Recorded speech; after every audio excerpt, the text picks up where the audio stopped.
fulminante. Descubrí que había dejado algo escondido en la pared de su despacho. Un secreto que destruiría todo lo que creí que era verdad sobre nuestra familia. Y lo peor, mi hijo estaba involucrado en todo eso. Pero antes de continuar, checa si ya estás suscrito al canal y escribe en los comentarios ¿desde dónde estás viendo este video? Nos encanta saber hasta dónde están llegando nuestras historias. Mi nombre es Lourdes, tengo 64 años, y la vida que construí por 42 años desapareció cuando Javier tuvo ese infarto. Fue todo muy rápido. En un momento, estaba leyendo el periódico en la sala. Al siguiente, lo veía caer al suelo mientras la ambulancia gritaba por las calles de Monterrey. Los médicos dijeron que todo fue fulminante. Su corazón simplemente se detuvo. No hubo aviso, no hubo tiempo de reacción. Solo un hombre sano convirtiéndose en un recuerdo en cuestión de minutos. 6 meses pasaron en un nubarrón de tristeza y soledad. Limpiaba la casa de forma automática, cocinaba cuando tenía hambre, y durante muchas noches simplemente me sentaba en la cama, al lado de un vacío que no podía llenar. Mi hija Jimena y mi hijo Diego intentaban animarme, trayendo a los nietos, sugiriendo viajes a Cancún, pero yo no tenía energía para fingir que estaba bien. La herida todavía sangraba. El despacho de Javier permaneció cerrado desde aquel día. No podía entrar ahí. Su presencia era muy fuerte en ese espacio. Sus libros todavía estaban en los estantes, sus notas esparcidas en el escritorio, su pluma fuente favorita al lado del teléfono como si fuera a volver en cualquier momento para terminar la llamada. Era más fácil mantener la puerta cerrada que encarar la realidad de que ya no estaba. Pero la vida sigue, incluso cuando queremos que se detenga. Y una de las cosas que ya no podía ignorar era la maldita falla eléctrica en el pasillo que llevaba al despacho. Empezó 2 semanas después de su funeral en el Panteón. Todas las noches, la luz parpadeaba 3 veces antes de apagarse. Llamé a un electricista una semana después, pero dijo que era algo simple, solo cableado viejo. Lo arregló, cobró sus honorarios y se fue. Pero 3 días después, la luz empezó a parpadear de nuevo. Lo dejé pasar por meses. Era solo una luz. Tenía cosas más importantes en qué pensar. Pero la semana anterior a mi descubrimiento, empecé a notar algo extraño. La luz ya no solo parpadeaba. A veces se apagaba completamente por horas. Y una noche, cuando me desperté para tomar agua, vi que había un pequeño arco de electricidad saliendo por debajo de la puerta del despacho, como si algo se estuviera quemando allá adentro. Fue cuando finalmente decidí llamar a un electricista otra vez. Su nombre era Roberto. Era un hombre robusto, de unos 50 y tantos años, con las manos grandes y callosas de quien trabaja con cables desde hace décadas. Cuando le expliqué el problema, solo asintió y pidió entrar al despacho. Abrí la puerta con renuencia, sintiendo como si estuviera violando algo sagrado. El aire estaba pesado ahí dentro, cargado con el olor a polvo y nostalgia.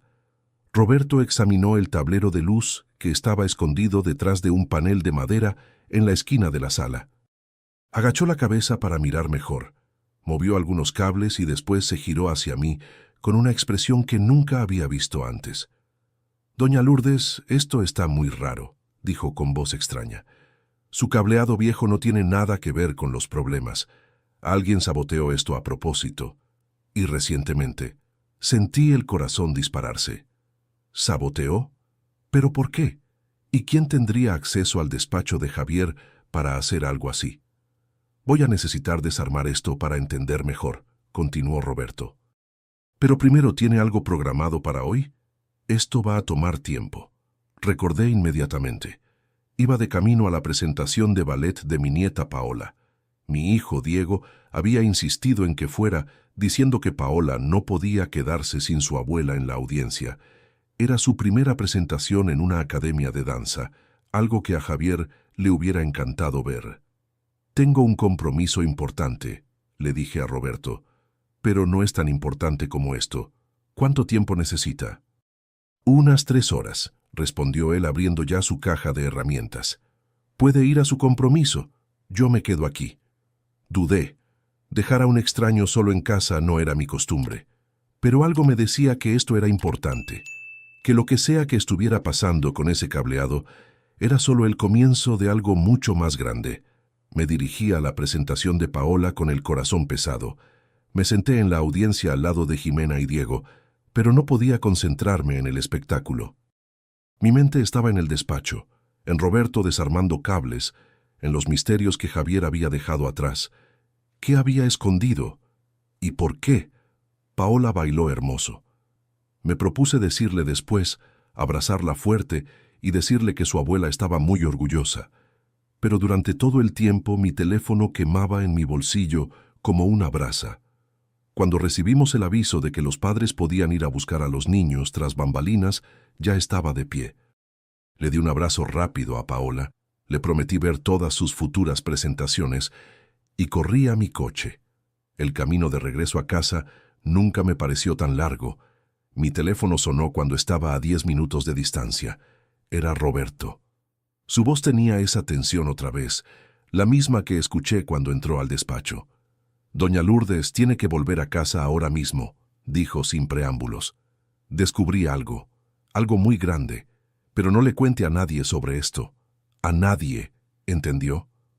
«¿Qué encontró, Roberto?» Mi teléfono casi se me cae de las manos. «¿Qué está pasando?» «Cuando llegue se lo muestro». «Pero, doña Lourdes, esto es grave, muy grave». La llamada se cortó. Mis manos temblaban mientras conducía.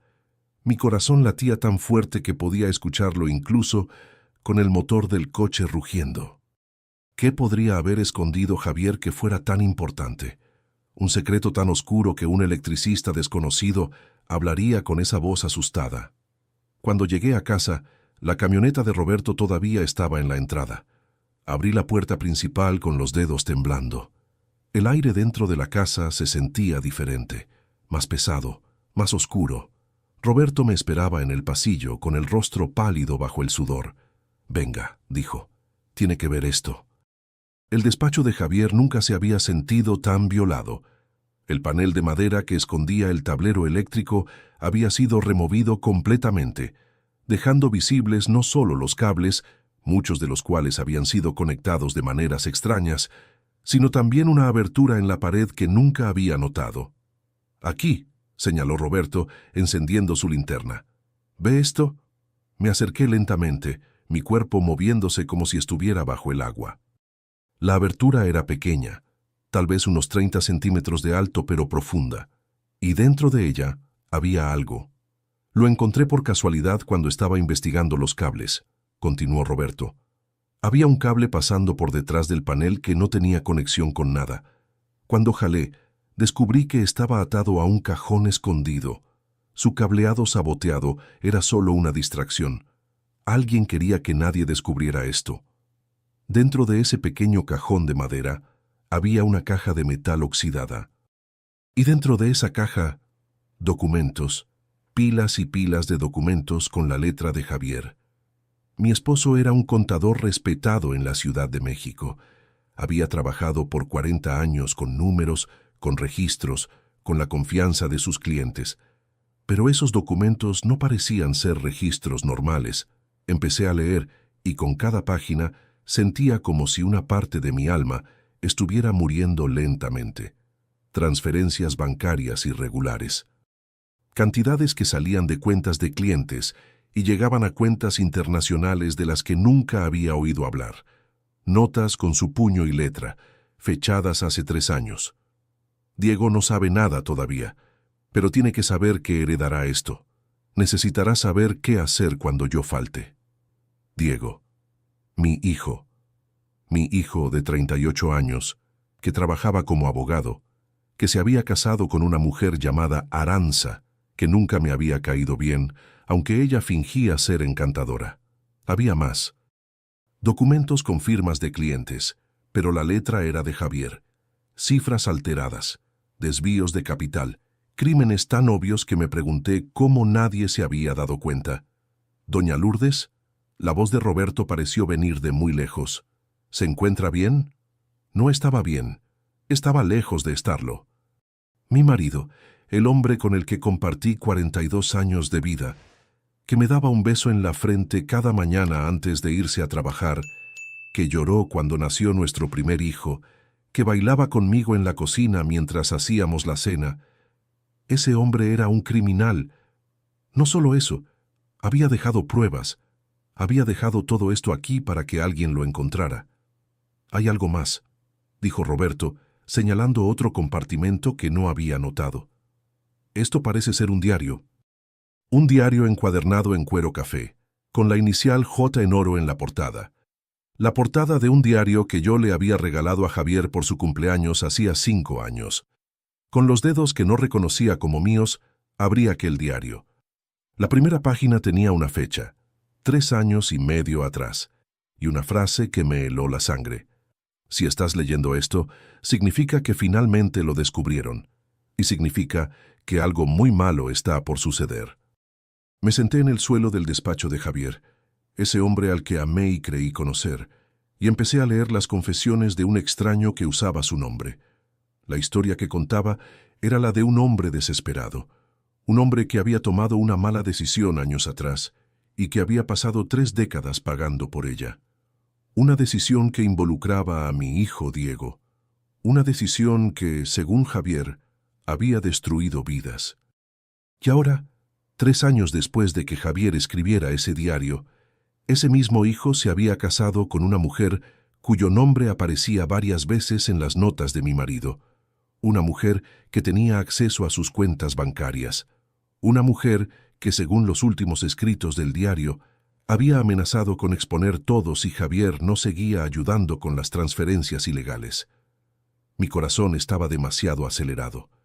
Mis pulmones no podían respirar bien. «Tengo que llamar a la policía», dijo Roberto sosteniendo su celular. «Esto es un delito, doña Lourdes.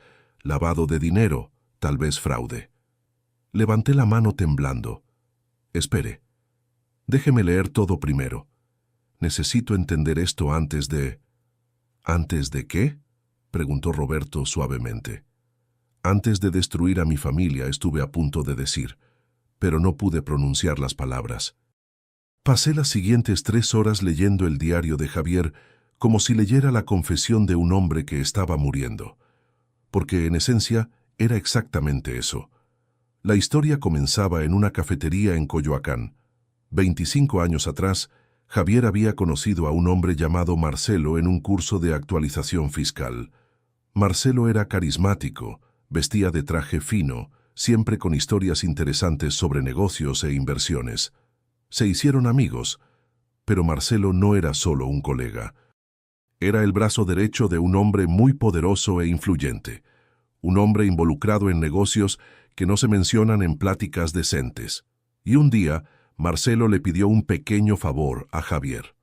Solo una transferencia bancaria, una inversión que le daría a Javier una buena comisión. Javier se negó, pero entonces Marcelo lo invitó a una cantina discreta. Esa noche, en un bar del otro lado de la ciudad, Marcelo le mostró fotografías, fotos mías, fotos de Jimena cuando era una niña en la escuela, fotos de Diego cuando todavía usaba su uniforme de secundaria. El mensaje fue claro. Javier hizo la transferencia, y una vez que hizo una, fue imposible parar. Las cantidades aumentaban. Las amenazas seguían siendo veladas, pero siempre presentes. Marcelo ya no venía en persona. Ahora era Aranza, la mujer que se casó con Diego, quien hacía el contacto. Aranza no era solo una mujer bella que se casó con mi hijo por amor. Ella era una operadora. Una persona infiltrada para mantener a Javier bajo control y asegurar que siguiera participando en el esquema. Según el diario, Javier había descubierto esto solo 3 meses después de la boda de Diego con Aranza, y estaba destrozado. Había intentado advertirle a Diego. Pero ¿cómo le cuentas a tu propio hijo que su esposa es una criminal? ¿Cómo le dices a un muchacho de 35 años recién casado, soñando con tener hijos, que su padre cometió un error terrible? Así que Javier guardó silencio y siguió haciendo las transferencias. Siguió mintiéndome. Siguió fingiendo que todo estaba bien mientras su corazón literalmente se partía. La última entrada del diario tenía fecha de 2 días antes de su infarto. Hoy Diego llamó para decirme que Aranza está embarazada. Voy a ser abuelo. Debería estar feliz. Debería estar saltando de alegría. Pero lo único que puedo pensar es que crié a un hijo que se casó con una criminal sin saberlo. Un hijo que trabajará para financiar operaciones ilícitas sin entenderlo. Un hijo cuyos hijos crecerán rodeados de dinero sucio. Intenté salirme de esto.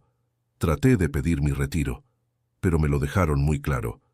La única forma de salir de esto es muerto. Entonces voy a morir. Preparé todo. Dejé documentos escondidos. Dejé la verdad registrada. Porque cuando yo me vaya, la verdad tiene que salir conmigo. Nadie puede saberlo todavía.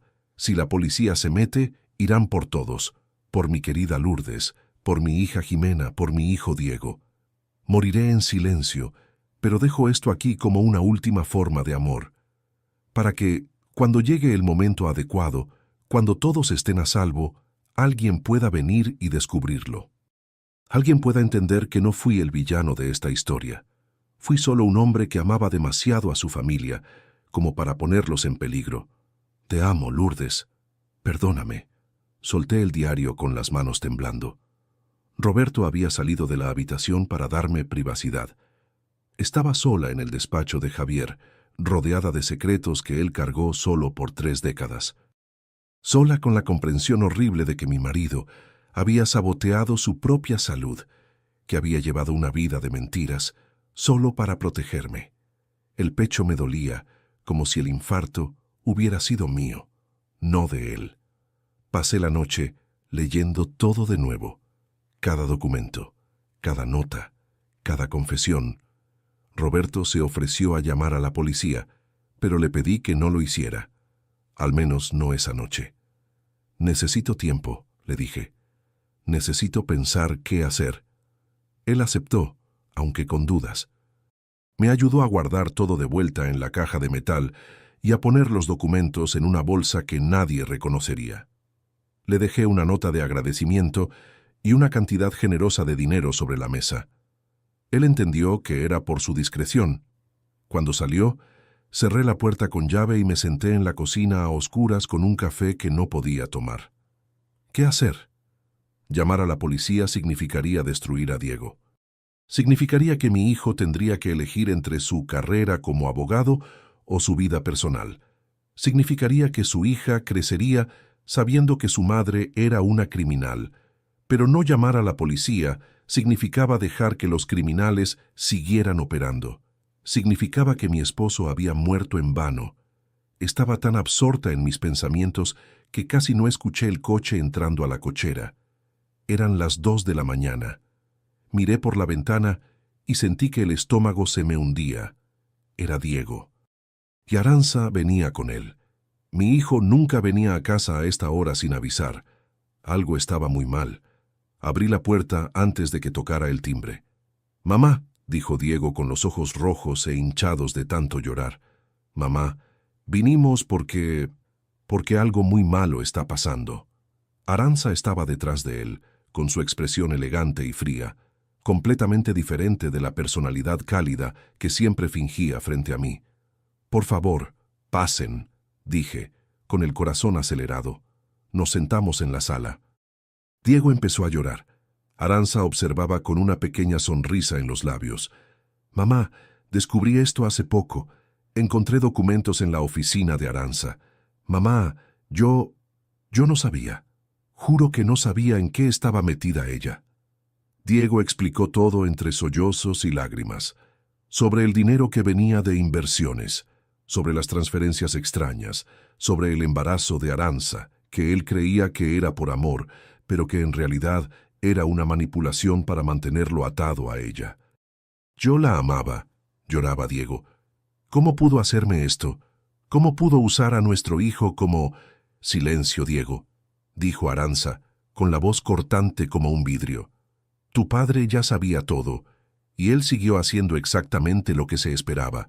Tú simplemente eres demasiado débil para hacer lo mismo». La miré con una claridad que nunca había tenido. Esta no era una mujer, era un depredador en forma humana, y acababa de admitir que sabía sobre Javier. ¿Cómo supiste sobre mi marido?, pregunté, con una voz extrañamente calmada. Arantxa se rió. Un sonido frío y sin gracia. Porque él fue quien me presentó este trabajo, querida suegra. Su marido perfecto fue exactamente lo que necesitábamos para mantener el esquema funcionando por tanto tiempo. El suelo desapareció bajo mis pies. La confesión de Arantxa no terminó ahí. Empezó a contar, mientras Diego lloraba a mi lado, cómo habían reclutado a Javier, cómo lo habían intimidado. Cómo, con los años, Javier se había convertido en mucho más que una herramienta. Se había convertido prácticamente en un socio. Según Arantxa, mi marido había sugerido la mitad de los esquemas. Había ayudado a identificar clientes vulnerables a los que les podían desviar las cuentas. Había creado sistemas para esconder el rastro del dinero que eran tan sofisticados que incluso ahora, con computadoras modernas, era difícil rastrearlos. Su marido era un criminal genial, dijo Arantxa, con una admiración que me revolvió el estómago. Mejor que cualquiera que haya conocido, pero cometió un error. ¿Qué error?, pregunté, aunque ya sabía la respuesta. Se volvió a enamorar de usted. Después de 40 años de matrimonio, se convenció de que podría salvarla del esquema si simplemente se moría. Y cuando supo que yo estaba embarazada de Diego, Arantxa sonrió, una sonrisa cruel que no llegaba a sus ojos. Bueno, él empezó a creer que la muerte era la solución para todos. Diego soltó un grito, un sonido gutural de alguien a quien le acaban de destruir el mundo por completo. ¿Estás diciendo que...? Empecé a decir, pero las palabras no salían. ¿Que su marido provocó su propio infarto? Sí, así es. Dejó de tomar sus medicinas para el corazón. Estaba bajo un estrés extremo, y esa noche, cuando sintió los primeros síntomas del ataque, no llamó a la ambulancia. Simplemente se sentó y dejó que pasara. Mi cuerpo empezó a tambalearse. Diego me abrazó, ambos llorando ahora. Pero hay un problema, doña Lourdes, continuó Arantxa levantándose. Mi jefe se enteró de ese diario, de todos esos documentos que Javier dejó atrás, y está muy preocupado por lo que usted pueda hacer con esa información. ¿A qué te refieres?, pregunté, con una frialdad que reemplazó al shock. Me refiero a que tiene una opción. O usted y Diego vienen a trabajar para nosotros voluntariamente, ayudando a limpiar cualquier evidencia que Javier haya dejado, o... Arantxa dejó la frase incompleta, pero la amenaza era clara. O moriría, igual que Javier. No llamé a la policía esa noche, ni a la mañana siguiente. Lo que hice fue contactar a un investigador privado llamado Marcos, un hombre que había trabajado como agente federal antes de retirarse y abrir su propio negocio. Jimena había mencionado a un colega que lo recomendó. En ese entonces, pensé que nunca necesitaría sus servicios. Estaba equivocada. Marcos era un hombre de unos 60 años, con ojos que habían visto mucho de lo más sucio de la vida. Cuando le conté todo, sobre Javier, los documentos, Arantxa y sus amenazas, él simplemente asintió, como si escuchara historias así todos los días. «Está usted en un peligro real», dijo con ojos serios. «No la van a dejar entregar la información a la policía. Van a intentar eliminarla tal como lo hicieron con su esposo». «¿Qué hago?», pregunté. «Primero, no haga nada sola.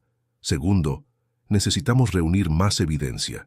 Su palabra contra la de ellos no basta. Tercero...» Marcos hizo una pausa, estudiando mi rostro. «¿Está preparada para lo que esto significará? Para su familia». Pensé en Diego, en su hija por nacer, que crecería con una madre asesina. Pensé en Jimena, que no tenía nada que ver con esto, pero tendría que vivir con las consecuencias. Pensé en Javier, en su sufrimiento solitario. «Sí», dije. «Estoy lista». Marcos pasó las siguientes semanas enseñándome a moverme discretamente. Cómo hacer llamadas sin ser rastreada, cómo copiar documentos sin dejar rastro, cómo hablar con Arantxa y su jefe para extraer confesiones grabadas. Fue durante esas semanas que recibí una visita. Era Jimena. Mi hija, al darse cuenta de que algo muy malo pasaba, insistió en ayudar. «Mamá, ¿crees que soy una niña? dijo cuando traté de protegerla. Es a mi padre a quien estamos honrando aquí. Es a mi hermano a quien están chantajeando. Voy a ayudar. Junto con Marcos, empezamos a armar el rompecabezas. Marcos tenía contactos en la Policía Federal que todavía le debían favores de sus días de agente. Compartió selectivamente alguna información, lo suficiente para que abrieran un expediente paralelo. Pero también descubrimos otras cosas. Arantxa había matado antes, no con infartos provocados, sino de otras formas. Había 3 muertes sospechosas en su historial de parejas, 3 hombres que habían muerto en circunstancias que fácilmente pasaban por accidentes. Javier no había sido su primer crimen, solo había sido el mejor ejecutado. 6 meses después de descubrir el diario de Javier, 3 meses después de contratar a Marcos, estaba lista. Organicé una cena en mi casa en la zona de San Pedro, una cena a la que invité a Diego, Arantxa y Ximena. A propósito, excluí a cualquier otro miembro de la familia, para evitar que testigos inocentes presenciaran lo que estaba por pasar. Marcos estaba oculto en mi recámara, con agentes federales en un lugar seguro alrededor de la casa. Teníamos micrófonos en todo el comedor, teníamos cámaras, teníamos todo listo. Cuando Arantxa llegó, traía su sonrisa de siempre, esa máscara de mujer elegante y sofisticada que había perfeccionado por años. «¡Qué cena tan encantadora, doña Lourdes!», dijo sentándose a la mesa. Observé a Diego, mi hijo, sentado a su lado. Él sabía lo que estaba pasando. Había aceptado participar en todo esto para ayudar a exponer a su propia esposa. Había sido muy difícil para él. «¿Sabes?», empecé con mis manos firmes mientras pasaba los platos. «Pasé mucho tiempo tratando de entender por qué Javier hizo lo que hizo. ¿Por qué dejó esos documentos? ¿Por qué él...?» «¿Ya por qué se murió?», completó Arantxa casualmente, cortando su corte de carne. «Exactamente», dije, y después entendí. Él quería que yo supiera la verdad, quería que yo protegiera a nuestra familia. Arantxa dejó de comer. Sus ojos se enfocaron en mí con una intensidad nueva. «¿Y cuál es esa verdad, doña Lourdes?», preguntó cambiando el tono de voz. La máscara empezaba a resbalarse. «La verdad de que eres una criminal, de que mataste lentamente a mi marido, de que tienes 3 muertes en tu pasado que todavía no han sido investigadas». Arantxa se levantó bruscamente de su asiento. «No tienes ninguna prueba, vieja. Nada de esto va a llegar a ningún lado. Y si vas a la policía, tu hijo también estará comprometido». «Él estará...» «¿En dónde?», pregunté. «¿En mi caja de seguridad en el banco, donde dejé copias certificadas de todos los documentos de Javier? Copias que serán enviadas a las autoridades si algo me pasa a mí o a Diego». Ximena también se levantó, dejando clara su lealtad hacia mí. Arantxa miró a una y a la otra y comprendió que había perdido. Los agentes federales entraron por la puerta de atrás. Arantxa no se resistió. Simplemente se volvió a sentar, con esa sonrisa todavía en la cara como si todo esto fuera un juego. «Es usted inteligente, doña Lourdes», dijo mientras le ponían las esposas. Su esposo también lo era. Pero la inteligencia no significa que vaya a ganar. Mi jefe ya está siendo localizado por la Interpol, interrumpió Marcos entrando a la sala. «Gracias por confesarlo todo. Fue muy útil». Cuando se la llevaron, Diego simplemente se refugió en mis brazos y lloró. Lloró por Javier, lloró por él mismo, lloró por el futuro que su hija tendría que vivir sabiendo quién era su madre. Yo solo lo abracé y dejé que ambos lloráramos juntos. 1 año y medio después de descubrir el diario de Javier, asistimos a la condena final de Arantxa y de su jefe criminal. Arantxa fue condenada por homicidio, conspiración y lavado de dinero. Le dieron cadena perpetua. Su jefe, un hombre al que sus contactos nunca habían podido rastrear por completo, fue extraditado. Sigue en juicio todavía. Diego perdió su carrera como abogado. La barra de abogados le quitó su licencia después de que los detalles de su participación, aunque involuntaria, en el esquema salieran a la luz. Pero también recuperó su vida. Se casó de nuevo, esta vez con alguien que conoció en un grupo de apoyo para personas cuyas vidas fueron destruidas por el crimen. Tienen una hija juntos ahora, bautizada con el nombre de mi madre. Jimena abrió su propio negocio y trabaja frecuentemente como consultora para víctimas de delitos, usando la experiencia de nuestra familia para ayudar a otros. ¿Y yo? Yo finalmente pude empezar mi duelo de verdad.